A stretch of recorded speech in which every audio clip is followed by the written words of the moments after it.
There are places within a man that even he does not dare to speak of, hidden territories of vulnerability, surrender, and intimacy that hold the key to his deepest pleasure, yet remain untouched because silence has made them forbidden. The hidden dimension of male vulnerability is one of the most overlooked aspects of human intimacy, for it exists not merely in the flesh, but within the unconscious architecture of the male psyche. A man, shaped from his earliest years by cultural narratives that teach him strength must be equated with hardness, stoicism, and self-control, often grows accustomed to burying his most fragile inner states beneath layers of armor. He learns early on that showing weakness is dangerous, that tears invite ridicule, and that tenderness may be mistaken for inadequacy. Over time, this conditioning does not only close him off emotionally, but also numbs him physically to a part of his own body and soul, where pleasure, openness, and vulnerability converge. The place where his true pleasure is concealed is not simply an anatomical secret, though it may have a physical expression, but rather a symbolic territory of his being, a hidden dimension where he longs to be received without judgment. This is the space women often do not recognize, not because it is invisible, but because the man himself has been trained not to reveal it. To approach this hidden spot is to confront the paradox of male desire.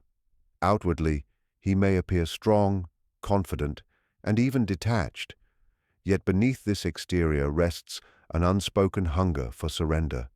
His greatest pleasure is not located where culture has conditioned us to believe it is, but where his defenses fall away. The vulnerability embedded in this pleasure is so profound that it frightens him, for to allow himself to be touched there, either literally or symbolically, means to abandon control, to step into the unknown, and to admit that beneath all the armor, he is breakable. This admission, though terrifying, is also the key to his deepest fulfillment. It is the place where he rediscovers his humanity, where he is no longer the warrior or the provider, but simply a being longing to be seen. The repression of this vulnerable center creates a split within him. On the surface, he engages in relationships through performance, strength, competence, sexual prowess, but beneath, there remains a shadow, a neglected dimension of sensitivity that he dares not show. The reason women often do not know of this pleasure spot is that the man himself hides it even from his own awareness. He fears that if this vulnerable place were exposed, he would lose respect, that intimacy would turn into ridicule, and that love would turn cold in the face of his fragility. Thus, he keeps it buried, and the consequence is a profound loneliness. For even in closeness, he may feel distant, for his most delicate truth remains untouched. The woman may believe she knows his body and his desires, but she has not reached the core of his vulnerability, and therefore she has not yet unlocked his deepest form of pleasure. When a woman does sense this hidden place, the encounter is transformative. It is not merely physical arousal that is awakened, but an existential surrender. For in allowing himself to be touched there, he enters a state of trust rarely accessed in his daily life. He is no longer calculating, performing, or guarding his masculinity, but instead he is dissolving into the raw experience of being felt and held. This kind of pleasure cannot be measured by intensity alone. It is measured by depth. It is the depth of finally being allowed to collapse the facade, of finally being able to admit that beneath all the strength there is a child longing to be embraced, a soul yearning to be seen without conditions. This hidden spot is therefore both erotic and spiritual, for it unites the body's ecstasy with the soul's need for recognition. Culturally, men have been denied the language of this vulnerability. When they do speak of pleasure, it is often in mechanical or superficial terms, stripped of emotional significance. But the truth is that this hidden dimension cannot be separated from the emotional body. To stimulate this place is to touch the man's secret wound, his unspoken loneliness, and simultaneously his capacity for transcendence. It requires a level of intimacy that is not about domination or conquest, but about surrender and trust. This is why it remains hidden for so many, because it cannot be unlocked through technique alone, but through an atmosphere of safety, patience, and genuine presence. The man must feel that he will not be ridiculed for being fragile, that he will not lose respect for relinquishing control, that he will not be abandoned in his moment of openness. Only then does this hidden spot reveal itself. The secrecy of this pleasure is also connected to archetypes of the masculine unconscious. Throughout history, men have been associated with warriors, kings, and hunters, images that emphasize control, power, and dominance. But behind every archetype lies its shadow. The warrior is strong because he has denied his fear. The king rules because he has concealed his weakness. The hunter provides because he suppresses his longing to be cared for. The hidden pleasure spot is the shadow of these archetypes, the reminder that the masculine is not complete in its armor, but in its surrender. To access this hidden spot is to encounter the archetype of the wounded healer, the one who finds strength not in denial, but in embracing the wound. In this sense, male vulnerability is not the opposite of masculinity, but its completion. Only when he surrenders to this hidden place does he become whole. This hidden dimension is often misunderstood by women, not out of neglect, but because cultural narratives also teach women to view men as impenetrable, unshakable, self-contained. A woman may believe that her role is only to receive strength, not to nurture fragility. But when she does learn to recognize the subtle signs of his longing, she finds that his deepest pleasure is not in domination, but in being allowed to drop it. When she touches his vulnerability, physically, emotionally, symbolically, she awakens a dimension of him that no one else has reached. This is why the hidden pleasure spot is both a physical reality and a spiritual metaphor. It is the place where his body, soul, and psyche converge in their longing for union.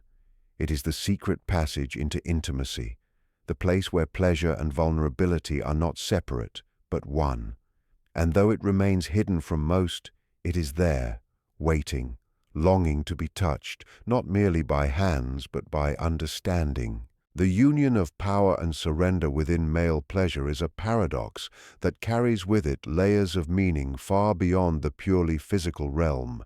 Men are often taught to believe that their fulfillment is tied exclusively to strength, control, and mastery, that their worth in intimacy is measured by the extent to which they can dominate the moment or maintain command over their own body. Yet within this structure lies a profound illusion, because true pleasure, the kind that shakes the soul and dissolves the boundaries of the self, cannot be attained through endless control. It requires the very opposite, the willingness to let go.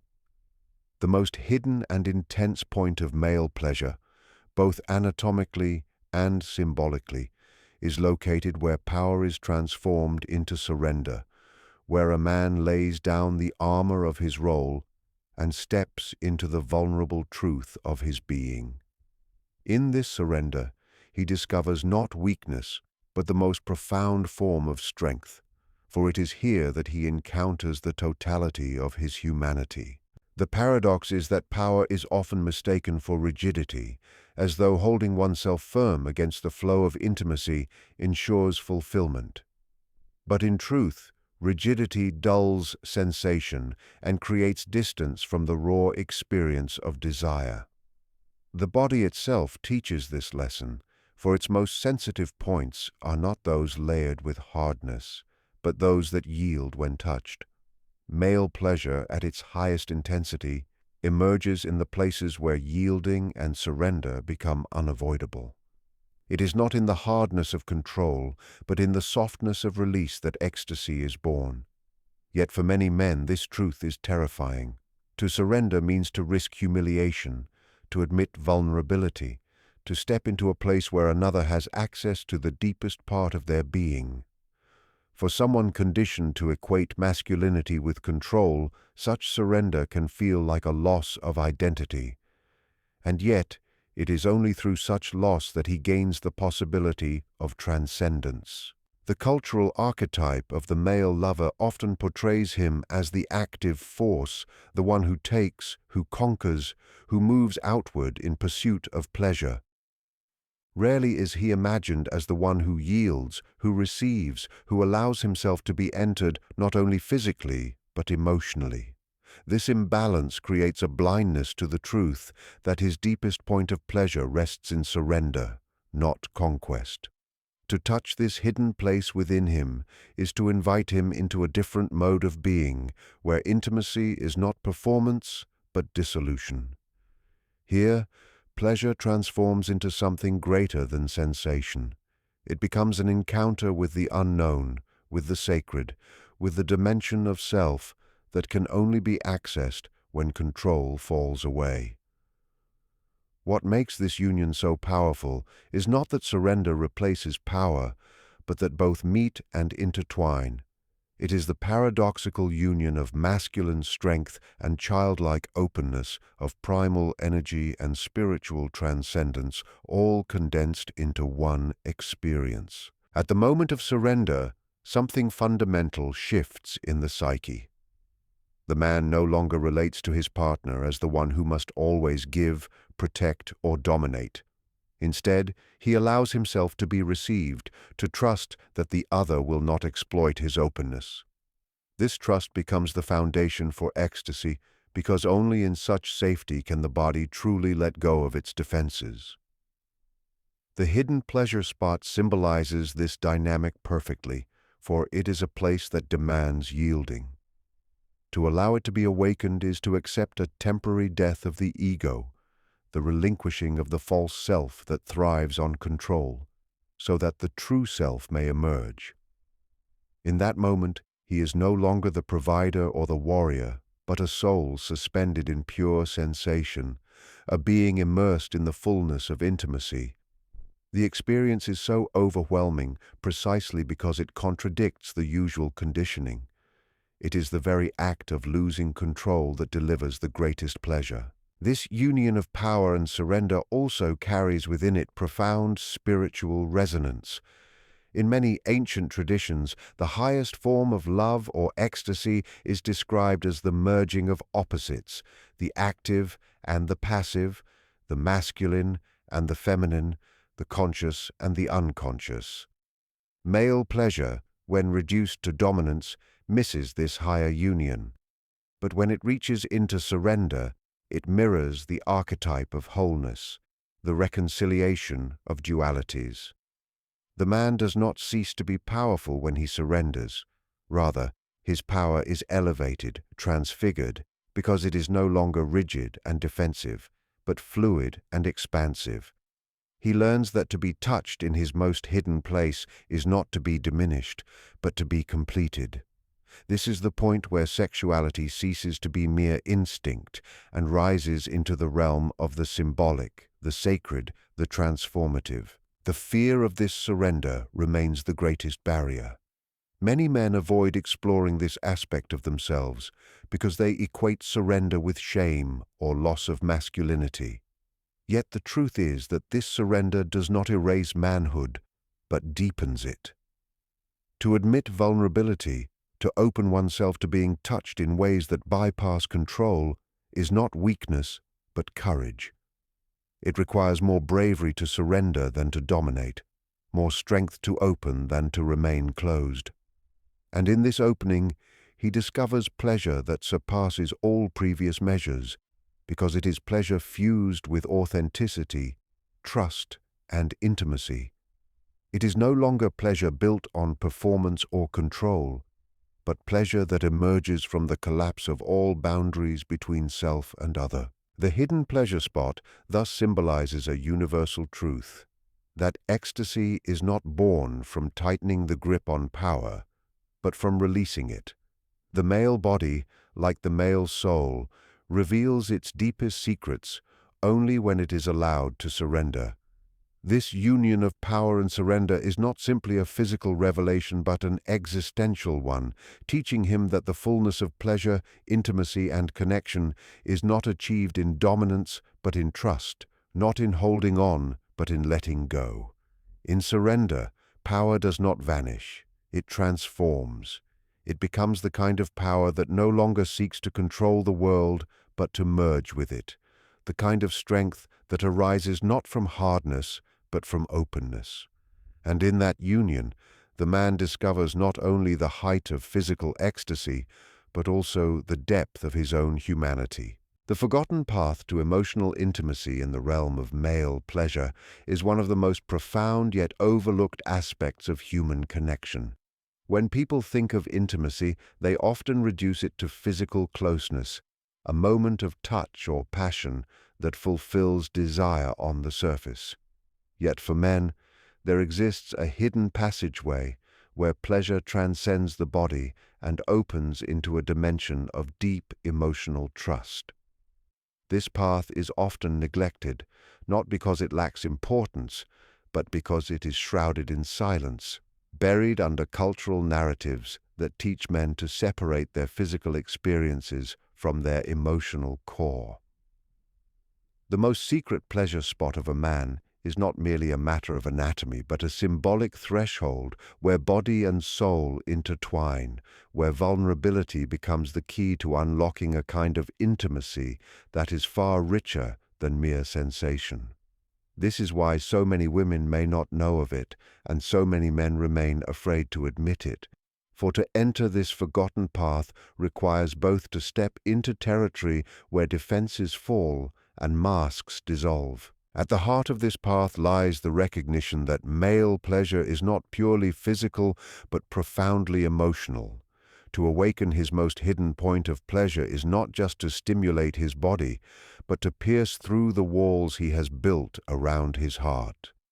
For men conditioned to equate intimacy with performance, this kind of surrender can feel alien. They are taught that their role is to provide, to act, to conquer, and to give pleasure, not to be opened, received, or guided into a place of emotional nakedness.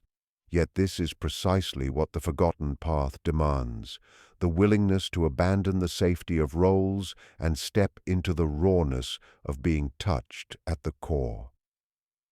The intensity of this experience lies not only in sensation, but in the realization that he no longer has to hold himself apart.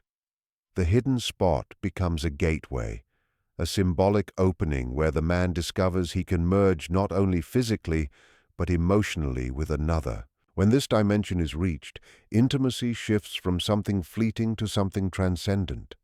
The pleasure is no longer just a release of tension, but a communion, a dissolving of boundaries between self and other.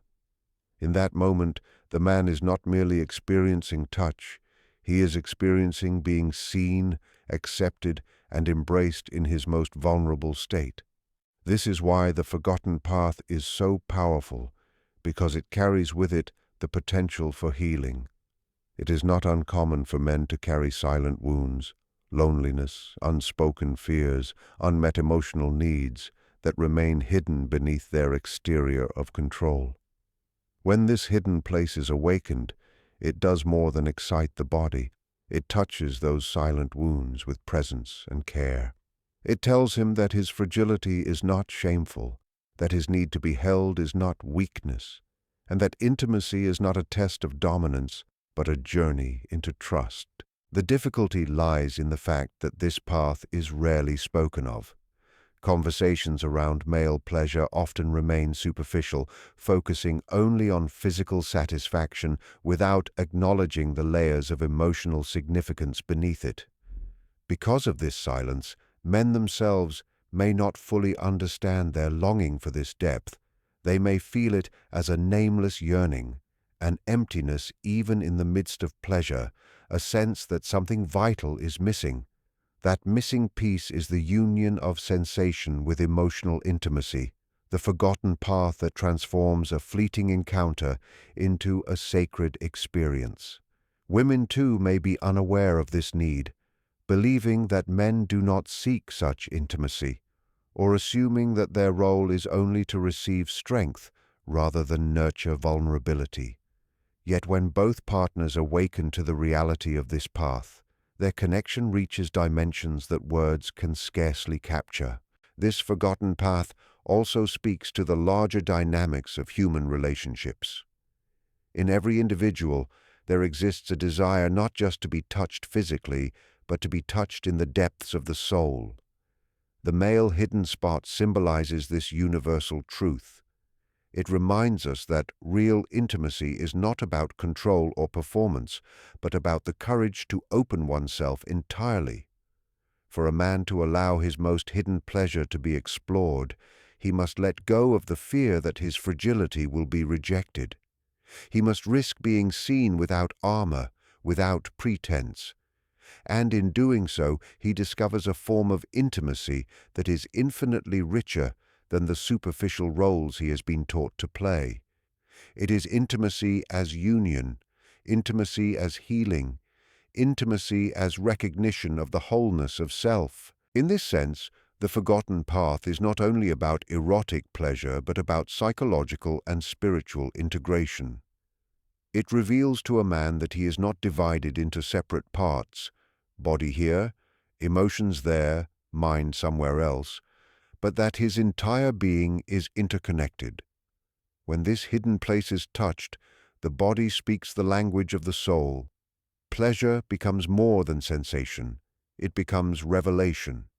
It teaches him that his strength is not in denying vulnerability, but in embracing it, that his masculinity is not compromised by surrender, but completed by it. And in this recognition, he finds not only deeper intimacy with his partner, but a deeper reconciliation with himself. The transformative power of this path lies in its ability to turn ordinary encounters into moments of profound connection. A man who has tasted this depth no longer views intimacy as a performance or a duty, but as a sacred exchange. He learns that his partner is not only a recipient of his strength, but also the guardian of his vulnerability, the one who can guide him into the forgotten chambers of his own soul. For the woman, too, this path awakens a new role, not as a passive receiver, but as an active co-creator of intimacy, one who holds the key to unlocking layers of pleasure and trust that the man himself may not yet understand. Together, they enter into a dynamic where intimacy ceases to be one-sided and becomes a shared journey of mutual surrender. The forgotten path to emotional intimacy is thus a reminder of what has been lost in modern understandings of male pleasure. It shows that the greatest ecstasy does not come from endless control, but from trust, not from surface-level performance, but from deep emotional resonance. It is a place where pleasure and vulnerability converge, where the body's sensitivity becomes a doorway into the soul, and where intimacy is no longer fragmented, but whole. To walk this path is to rediscover the truth that pleasure without intimacy is empty, but intimacy awakened through vulnerability carries within it the power to heal, to connect, and to transform. And though it is often forgotten, it remains the deepest and most essential road to fulfillment waiting quietly to be remembered. The greatest male pleasure spot is not simply a secret of the body, but a secret of the soul. For it lies where vulnerability is embraced, where power and surrender unite, and where physical ecstasy transforms into emotional intimacy. To touch this hidden place is to awaken more than sensation. It is to dissolve the walls that isolate him, to heal the silence of his fragility, and to reveal the truth that pleasure is not about dominance, but about connection. When this spot is finally recognized, the man discovers not only the fullness of his desire, but the wholeness of his being, and intimacy becomes a sacred union where both partners are transformed.